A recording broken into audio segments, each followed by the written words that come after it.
i-post natin yan. Pabili po ng Guys, di ko alam yung line ko. Panghimagas ko sa buhay at siyang aking pahinga. Ang pagsunod sa alituntunin ng pamayanan ay pagsusunod sa mga patakaran, batas o kaugalian. Itinatakda para sa kabutihan panlahat ng isang grupo, mga tuntunin na gumagabay sa kilos ng mga mamamayan para mapanatili ang kaayusan, kapayapaan at kagalingan ng lahat.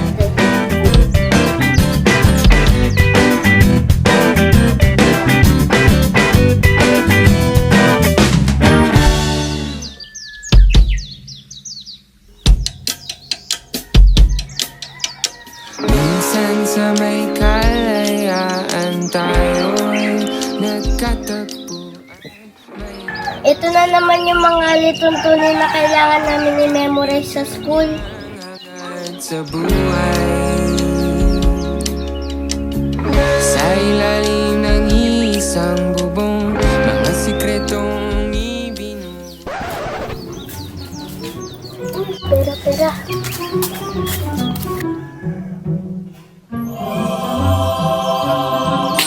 Tignan mo, perfect na halimbawa para ipakita ang natutunan mong alituntunin para sa paaralan.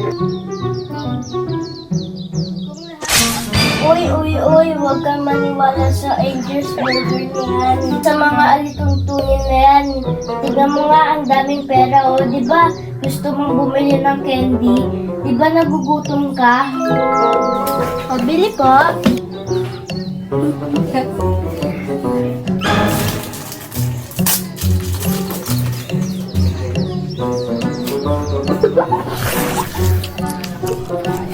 Hindi pwede yan.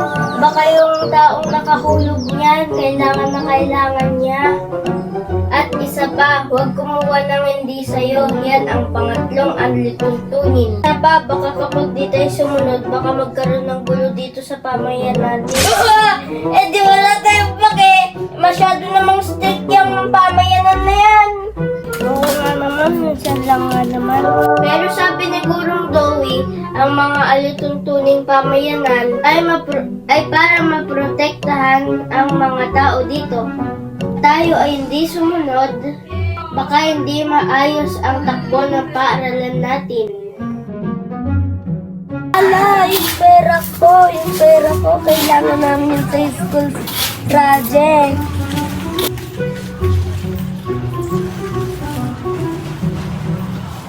Bata! Naulog mo yung pera mo! Ay, naku, maraming salamat na pinakita mo to. Kailangan ko to sa school project. Mabuti naman sa akin, nakita ko lahat ng pangyayari. Opo, ma'am, alam niyo bang pinag-isipan ko yon? Naman at sinunod mo ang alituntunin sa paaralan. Ikaw ang magandang halimbawa ng isang mabuting mag-aaral. Salamat talaga, kailangan ko. Kung lahat tayo ay sumunod sa mga alituntunin ng pamayanan, yung maayos at ligtas tayong lahat. Nagulat. Hindi!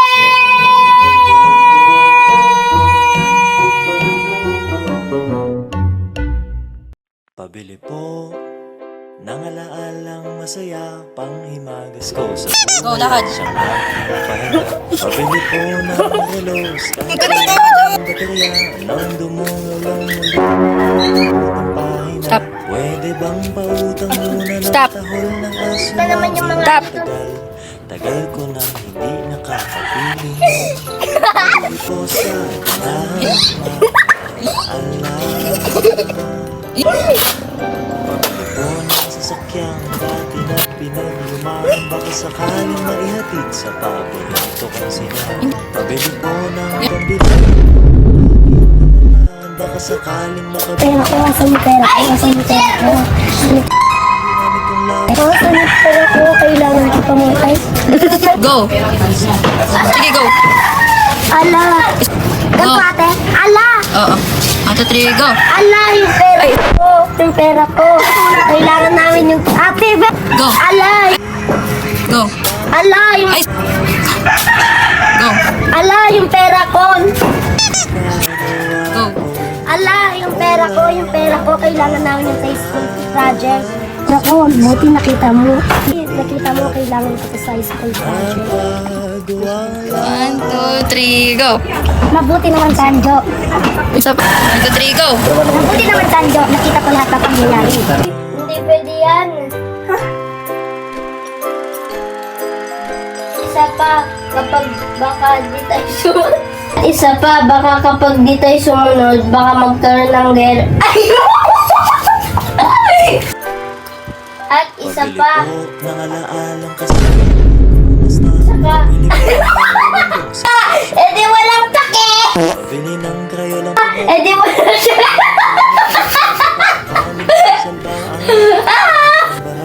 Pabili po ng Go!